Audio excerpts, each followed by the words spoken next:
From the Pep Radio Newsroom, these are the stories we are covering at this hour.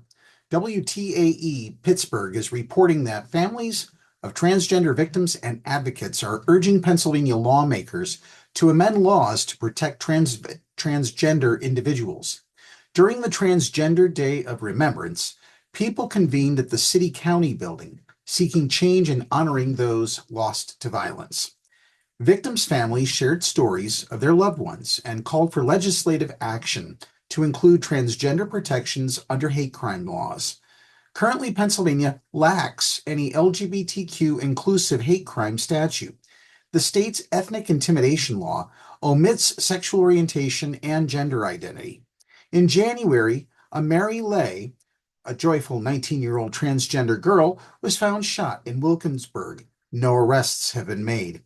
In June, Polly Likens, a vibrant 14-year-old transgender girl, was allegedly killed and sexually assaulted in Mercer County. The accused will stand trial next year. Jennifer McClure, Likens' mother, said, "More equality, people deserve to be happy, to be themselves, and not to have to worry about getting killed. I just want happiness. I want justice." Now this news from the Capitol complex in Washington, D.C.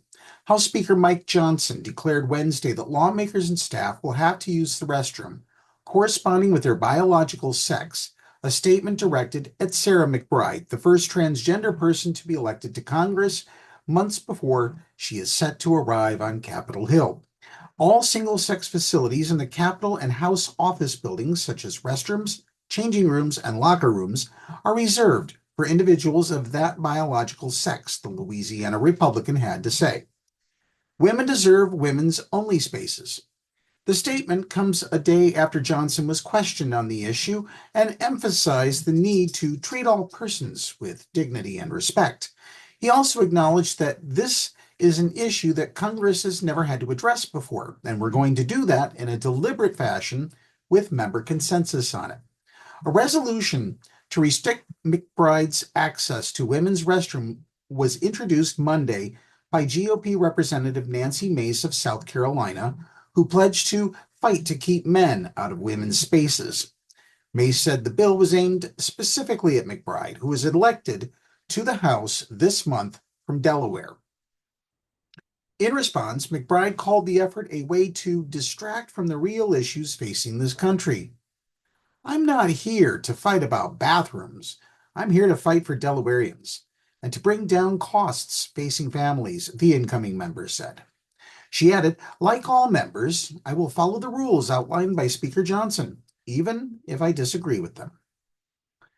The Pennsylvania Capitol Star is reporting that Pennsylvania officials gathered at the Capitol in Harrisburg on Wednesday to mark the Transgender Day of Remembrance.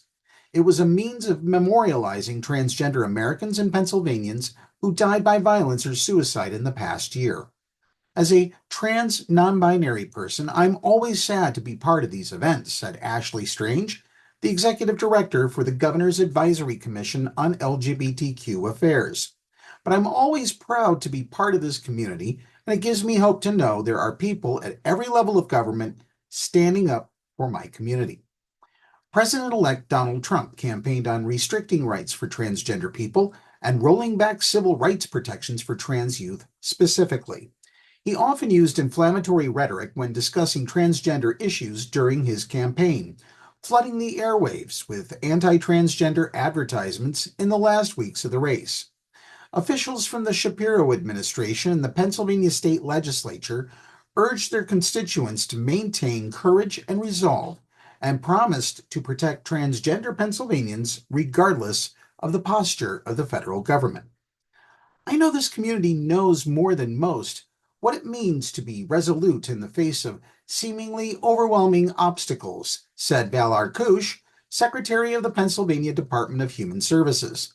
"Please know I stand with you. I am committed to working with you to create a more equitable Commonwealth."